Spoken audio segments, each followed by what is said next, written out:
Now, 10 months later, despite May extending Queen Elizabeth II's offer of a state visit to the UK, the pomp and pageantry of which would no doubt delight Trump, he has not taken up the offer.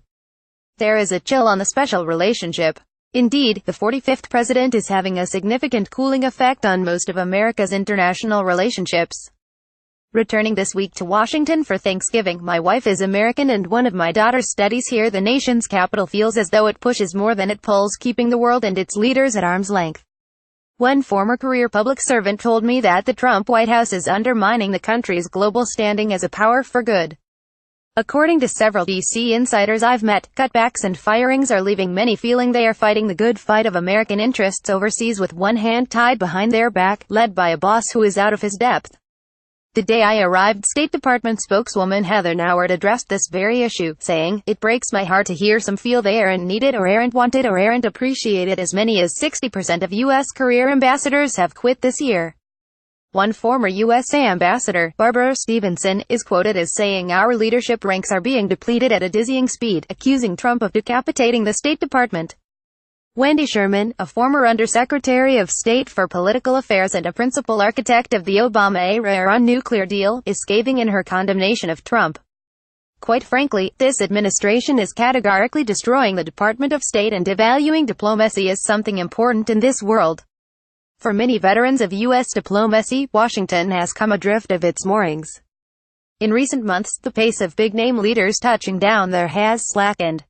Ulysses and visits by Xi Jinping, Shinzo Abe, Angela Merkel and Justin Trudeau have passed. May is not the only international leader to have discovered President Trump is in fact candidate Trump and that he heads an America in retreat. No longer is America seen by all as the unshakable standard-bearer for free trade and democracy. One of the first international umbilical cords on Trump's chopping block was U.S. membership in Trans-Pacific Partnership, the 12-nation agreement that not only sought a multinational trade pact but did so to make stronger diplomatic partners of the member nations in that region to push back against China's growing influence. Trump's impulse to read the TPP as simply a trade deal disadvantaging America blew up in his face on his recent Asia tour. While he was still in Vietnam attending the Asia-Pacific Economic Cooperation Summit, his host, along with Japan's Abe, signed the TPP deal without Trump and America. America's influence is thereby diminished. It was a diplomatic slapdown coming just one day after Trump told the Vietnamese, UB and the other APEC leaders that the United States was open for bilateral trade deals. Trump's America First policy came in second that day. The open arms of D.C. diplomacy are gone. A rather more barbed America First glowers from the ramparts of the White House, and the Capitol's residents are living this. From driver to teacher to researcher to student to journalist to civil servant, many I talked to feel ill at ease with the effects of that America First policy so far. And Trump's agitation of the status quo comes at a bad time. The post-World War II order that has been steady for several generations is getting wobbly. China's expansion, Russia's invasions and meddling, Iran and Saudi locking horns, rising populist nationalism. Right now the world needs Iraq, and Trump's America offers anything but.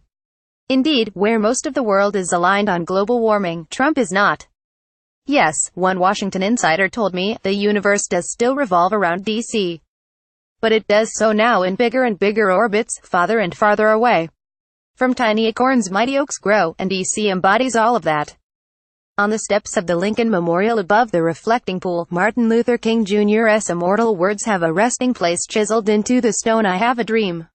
A few steps away, above Lincoln's huge statue, passively powerful in his armchair opposed, the words carved in the wall above him speak of the love of his citizens for his unifying if troubled leadership and his temple, as in the hearts of the people for whom he saved the Union. The memory of Abraham Lincoln is enshrined forever.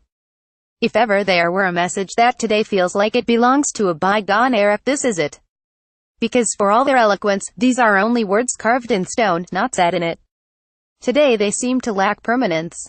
They are not commandments to which Trump is tethering his presidency.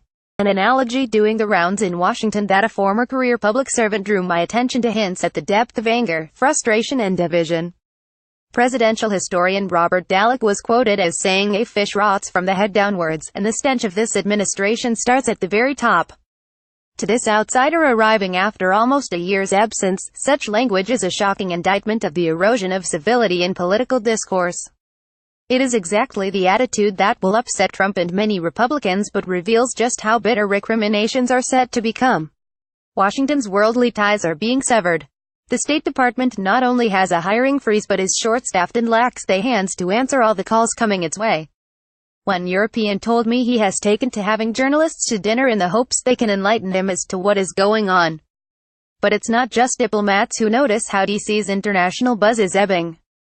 It's the everyday people in tough everyday jobs whose hard graft keeps the capital ticking who are also noticing the change.